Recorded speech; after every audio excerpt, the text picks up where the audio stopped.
So the US and China trading shots, both sides saying the other has gone back on terms of that trade truce that they reached.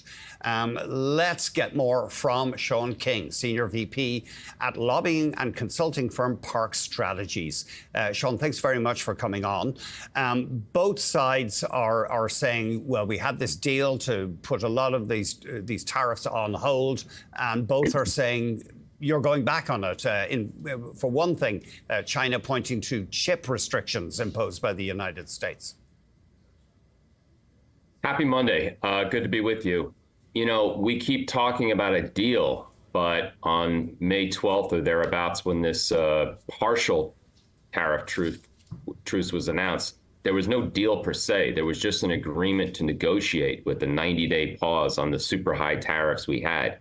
So I don't see how anybody can be violating anything when nothing was agreed to anyway. And those chip restrictions go back to the first Trump administration, which were only rightfully strengthened in the Biden administration. Now, when I was at Commerce back in 2006, the U.S. launched its free trade agreement negotiations with South Korea, a much smaller economy, a friendly nation that's allied with the United States, where we have 28,500 troops. And that took 6 years to negotiate and pass into law. How can we reasonably expect to pass a deal with a rival like mainland China in only 90 days? So I think both sides are just taking shots here, and there never was really any deal to violate to begin with. And it's, as you say, it's such a complex trade agreement, and it's with an antagonistic trade partner, right? So it's going to take a long time. Let's talk about the Defense Secretary, Pete Hegseth. He was in Asia, and unlike the Vice President, J.D. Vance, he didn't criticize U.S. allies for not spending enough on defense. But you weren't fully impressed with Hegseth's performance. Not fully impressed, but more impressed than I expected to be. When he was in Guam a few months ago, he thankfully said we were going to step up defense of what's called the second island chain, which made me nervous that maybe we might minimize our commitment to the first island chain, which is on mainland China's immediate east. And then when I saw these draft plans floating around the Pentagon that were reported a few weeks ago that we might be moving 4,500 troops out of South Korea to Guam, just as South Korea gets ready to most likely elect a more North Korea-friendly president tomorrow in a special election, I got nervous. And I watched the entire speech, and I was disappointed that he felt the need to badmouth previous U.S. administrations on foreign soil. But then when you look at the content of his speech, it was actually very good. He called out the PRC threat for what it was. He noted the U.S. has an interest in defending Taiwan. A lot of people on Taiwan, even though they were very happy with Trump the first time, we're nervous this time they may get sold out or traded away for an economic agreement with the PRC. He spoke about the importance of Taiwan, called out the mainland threat for what it is, and encouraged, without scolding, our partners and allies to step up. But I think that's because Asia has shown a greater awareness over the years. It took Russia's invasion of Ukraine for much of Europe to wake up to any external threats.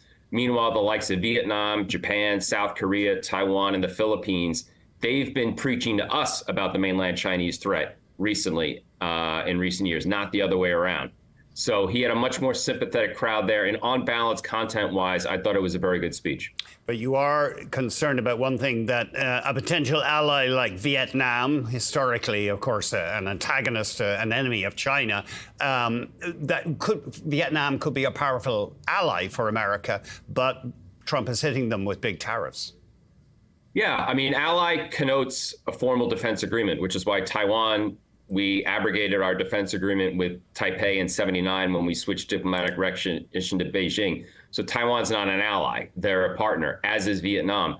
But Obama, to his credit, lifted the lethal arms embargo on Vietnam in 2016 because they were the only ones standing up to Beijing in the South China Sea.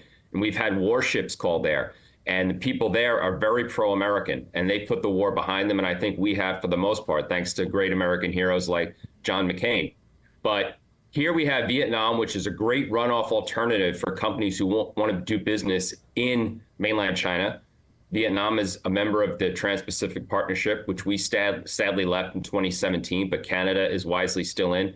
yet we're hitting them with astronomically high tariffs. So here's a really good defense partner against our number one rival, Beijing, where a lot of companies are going as an alternative, and we're killing them with, I think, unnecessarily punitive tariffs. So we can't be fighting with everybody at once. I like the tone of Hegseth's speech, but we have to follow through and support our allies and partners wherever we can, and not hit treaty allies like South Korea and Japan with so-called Section 232 national security tariffs on steel. I mean, how can you have national security tariffs against a country that hosts our own troops?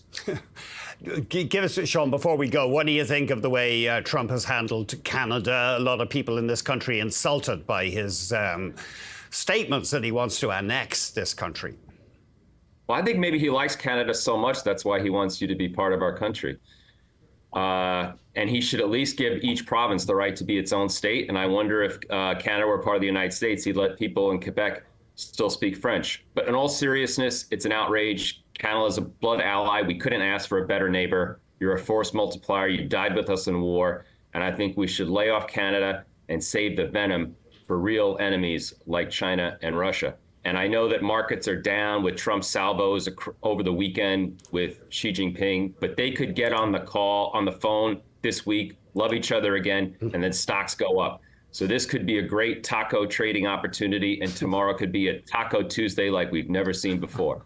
Sean, thank you very much indeed. You got the week off to a great start. I really appreciate it. Sean. Can I just point out one thing, so long as we're talking about Canada and the U.S.? Yes. The Edmonton Oilers have more active Americans on their roster than the Florida Panthers do. I'm just saying, I'm just putting that out there. Sorry, give us that again. Who's got more active Canadians? No, the Edmonton Oilers have more Americans on their active roster than the Florida Panthers do. So I'm just putting that out there. Okay. The Oilers have more Americans than the Panthers. Oh, my goodness. 7 versus 4. Okay. Yep. Just shows you. Sean, thanks very much indeed. Sean King, Senior VP at Park Strategies. We've got to have him back soon.